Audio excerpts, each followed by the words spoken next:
5 তারিখের পরপর সিকবাতুল্লাহ ভাইয়ের একটা ভিডিও শেয়ার করে আমি একটা সমালোচনামূলক একটা পোস্ট করেছিলাম। ঘণ্টাখানেকের মধ্যে এত কমেন্টস এবং এত নেগেটিভ মেসেজ আমার ইনবক্সে এসেছে যে আমি পোস্টটা আর আমার অলে রাখতে পারিনি। এরকমের শত শত পোস্ট আমাদেরকে সরিয়ে ফেলতে হয়েছে কিংবা রিপোর্ট করে সরিয়ে দেওয়া হয়েছে, এবং এখন নিজের ইনবক্সটা খোলা আসলে একটা ট্রমা।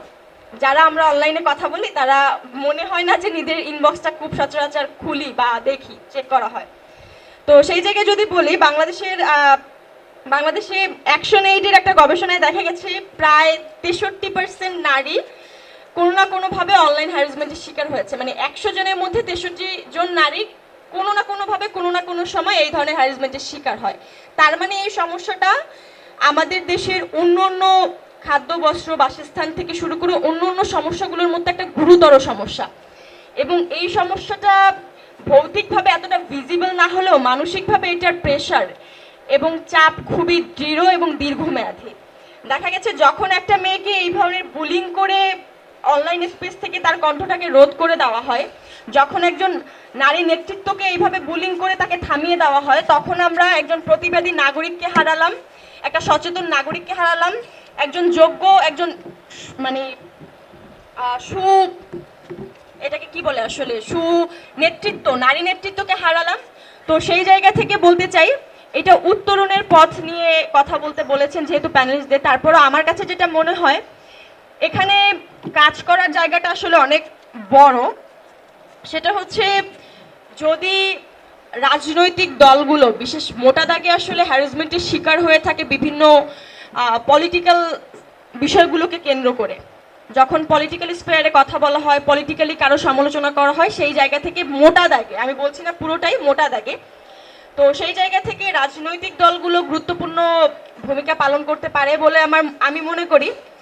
কেননা রাজনৈতিকভাবে তাদের নেতৃবৃন্দের সচেতনতামূলক বার্তার মাধ্যমে তাদের দলীয় নেতাকর্মীরা কিছুটা হলেও একটা মেসেজ পাবে, এবং ভিন্ন মত এবং সমালোচনাকে গ্রহণ করার যে মানসিকতা, সেইটা নিয়ে আশা করি বিভিন্ন রাজনৈতিক দলগুলো যদি তাদের দলীয় নেতাকর্মীদের বিভিন্ন কর্মশালা বা কাউন্সিলিংয়ের ব্যবস্থা করতে পারে, সেক্ষেত্রে তারা এই ধরনের ভিন্ন মতের যে বিষয়গুলো, সমালোচনার যে বিষয়গুলো, দ্বিমত প্রকাশের যে বিষয়গুলো তাদের দলীয় কর্মকাণ্ড কিংবা দলীয় অ্যাক্টিভিটির বিরুদ্ধে, সেই বিষয়টা তারা সহমত পোষণ করলে বা সহিষ্ণু হলে এই ধরনের হ্যারাসমেন্টটা কিছুটা হলেও কমবে।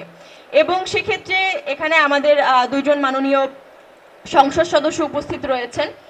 আমি মনে করি বাংলাদেশের এক্সিস্টিং যে ল রয়েছে এই অনলাইন হ্যারাসমেন্ট, সাইবার বুলিংয়ের ক্ষেত্রে এক্সিস্টিং যে ল রয়েছে, সেক্ষেত্রে এটা খুব বেশি কার্যকর না, অনেকটা ডেড লয়ের মতো। তো এই বিষয়গুলোকে কিভাবে আরও কার্যকর করা যায়, এবং এই অনলাইন হ্যারাসমেন্টের ক্ষেত্রে কোনো ভুক্তভোগী যদি আইনের আশ্রয় নিতে চায়, সেক্ষেত্রে তারা যাতে দ্রুত এবং দ্রুততম সময়ের মধ্যে কার্যকরী কোনো স্টেপ পেতে পারে কিংবা তাদের কাছ থেকে কার্যকর কোনো ব্যবস্থা পেতে পারে, সেটা নিয়ে কিভাবে কাজ করা যায় সেই ব্যাপারে আপনারা দৃষ্টিপাত করবেন, যাতে করে এই যে অনলাইন হ্যারাসমেন্ট অপ্রতিরোধ্য হয়ে উঠছে, যে এটা আমি একজনকে একটা হেট কমেন্ট করে দিলাম, তার বিরুদ্ধে একটা এআই একটা ছবি, নেগেটিভ একটা ছবি ছড়িয়ে দিলাম, আমার বিরুদ্ধে তো কোনো ব্যবস্থা হচ্ছে না, তার মানে আমিও দিন দিন অপ্রতিরোধ্য হয়ে উঠছি, আমাকে তো কেউ ঠেকাচ্ছে না। তো এইটা যাতে না হয়, অনেক ক্ষেত্রে দেখা যায় যে ফেক আইডি থেকে এই ধরনের কমেন্টসগুলো আসে, তো ফেক আইডিও কিন্তু আইডেন্টিফাইয়ের সুযোগ রয়েছে, যাতে এই বিষয়গুলো খুব গুরুত্বের সাথে দেখে এই বিষয়গুলো আইডেন্টিফাই করে শাস্তির আওতায়, মানে দৃশ্যমান শাস্তির আওতায় আনা হলে আশা করি কেউ একটা অনলাইনে একটা কমেন্ট করতে গিয়ে অবশ্যই সে জেলে যাবে এই ধরনের মানসিকতা রাখবে না, বা এটাকে ভয় পাবে যে আমি একটা কমেন্ট করে কেন শুধু শুধু জেলে যেতে যাব, কেন একটা শাস্তি পেতে যাব।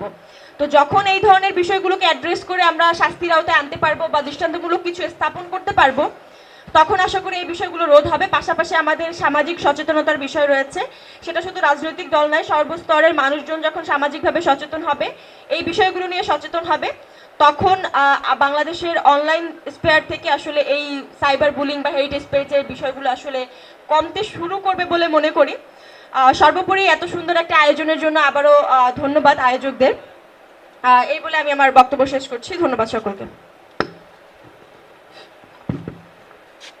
বাংলাদেশের একটা বিশাল সংখ্যক